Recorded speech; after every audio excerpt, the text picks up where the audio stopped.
السلام علیکم۔ بنی اسرائیل کی گوشالہ پرستی۔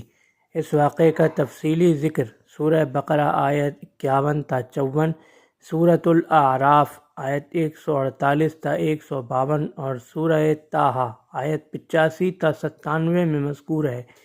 جب بنی اسرائیل سیدنا ہارون علیہ السلام اور سیدنا موسیٰ علیہ السلام کی سرکردگی میں مصر سے صحرائے سینا کی طرف روانہ ہوئے، یعنی جب صحرائے سینا پہنچے تو اس وادی میں، اس علاقے میں بنی اسرائیل نے کچھ اقوام دیکھیں جو اپنے کچھ بتوں کی پرستش میں لگی ہوئی تھیں۔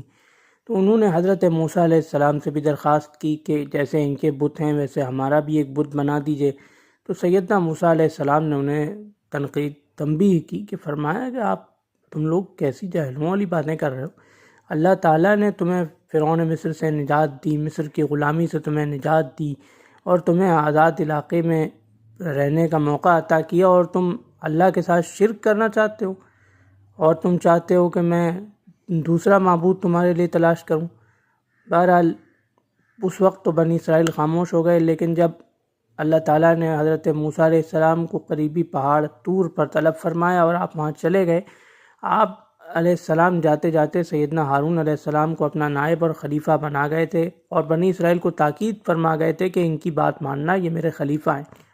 اس کے بعد جب آپ چلے گئے کوہ طور پر، تو سامری نامی ایک سونار نے، چونکہ وہ سونے کا کام کرتا تھا، لہذا اس نے قوم کو وہ کیا کہ میں تمہارے لیے ایک معبود بنا دیتا ہوں، اور اس نے پھر لوگوں سے زیورات جمع کیے اور ان زیورات کو بھٹی میں ڈال کے گلا کے سونے کے ایک بچھڑے کی صورت میں تراش دیا، جس کا نام اس نے گوشالہ سامری رکھا، یعنی سامری کا بچھڑا۔ اور پھر اس نے قوم کو یہ بہکایا کہ نعوذ باللہ یہی تمام قوم کا معبود ہے، نعوذ باللہ۔ پھر حضرت ہارون علیہ السلام نے اگرچہ بہت ان کو روکنے کی کوشش کی اور فرمایا کہ تمہارا اصل معبود تو اللہ ہے، میری بات مانو۔ موسیٰ علیہ السلام ابھی کوہ طور سے واپس آتے ہوں گے، وہ کیا کہیں گے؟ اللہ تعالیٰ نے تمہیں ہدایت نصیب فرمائی ہے اور تم اللہ تعالیٰ کے ساتھ شرک کرنا چاہتے ہو۔ بہت روکا انہوں نے، لیکن قوم ضد پہ اڑ گئی کہ نہیں، ہم آپ کی بات نہیں مانیں گے، جب تک موسیٰ علیہ السلام واپس نہیں آ جاتے ہم تو اسی کی پوجا پر قائم رہیں گے۔ تو حضرت ہارون علیہ السلام اپنی مقدور بھر پوری کوشش میں لگے رہے، لیکن قوم نہ مانی۔ تو پھر اللہ تعالیٰ نے وہیں کوہ طور پر حضرت موسیٰ علیہ السلام کو آگاہ فرمایا کہ آپ کی قوم کا ایک حصہ سامری نامی ایک شخص کے بہکاوے میں آ کر بچھڑے کو پوج کے گمراہ ہو چکا ہے۔ تو اللہ تعالیٰ نے وہیں حضرت موسیٰ علیہ السلام کو 10 الواح یعنی تختیاں عطا فرمائی تھیں۔ وہ تختیاں لے کر جب حضرت موسیٰ علیہ السلام واپس کوہ طور سے تشریف لائے، تو پہلے تو ان کی حالت پر انہوں نے حضرت ہارون علیہ السلام کو زجر و توبیخ کی کہ اگر آپ حالات سے نمٹ نہیں سکتے تو آپ اس قدر کیوں بگڑنے دیا آپ نے۔ تو حضرت ہارون علیہ السلام نے معذرت پیش کی کہ بھائی میں نے تو پوری کوشش کی تھی اور ان لوگوں نے مجھے دبا لیا تھا، یہاں تک کہ مجھے قتل کرنے کی بھی کوشش کی تھی۔ تو پھر حضرت موسیٰ علیہ السلام نے حضرت ہارون علیہ السلام کے لیے اللہ تعالیٰ سے معافی طلب کی، اور پھر سامری سے پوچھا، سامری تمہارا کیا حال ہے، یعنی تم نے یہ کیا کیا؟ تو سامری نے کہا کہ میں نے وہ دیکھا جو قوم نے نہیں دیکھا، اور میں نے رسول کے نقش پا سے ایک مٹی اٹھائی تھی، اور یعنی اب اس میں روایت ہے، بعض لوگ یہ کہتے ہیں، میں نے مختلف روایات میں اختلاف ہے، بعض لوگ یہ کہتے ہیں کہ وہ رسول سے مراد سیدنا موسیٰ علیہ السلام خود ہیں، اور سامری بہت ہوشیار آدمی تھا، اس نے حضرت موسیٰ علیہ السلام کو یہ تاثر دینے کی کوشش کی کہ یہ حضور آپ کی خاک پا کا معجزہ ہے، کہ آپ کے پیر کی مٹی سے، یعنی آپ کے قدم مبارک کی مٹی میں سے کچھ میں نے اٹھائی، اور وہ جب میں نے گلے ہوئے سونے میں ڈالا تو یہ دیکھیے ایسا بچھڑا برآمد ہوا۔ بعض لوگ یہ کہتے ہیں کہ رسول سے مراد سیدنا جبریل علیہ السلام ہیں، سامری سیدنا جبریل علیہ السلام کو دیکھ سکتا تھا۔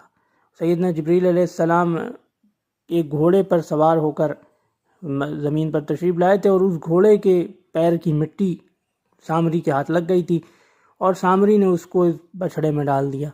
مختلف اقوال ہیں، بہرحال قرآن شریف سے اتنا پتہ چلتا ہے کہ سامری نے کہا کہ میں نے رسول کے نقش پا سے ایک مٹھی مٹی اٹھائی اور اس کو اس گلے ہوئے سونے میں ڈال دیا۔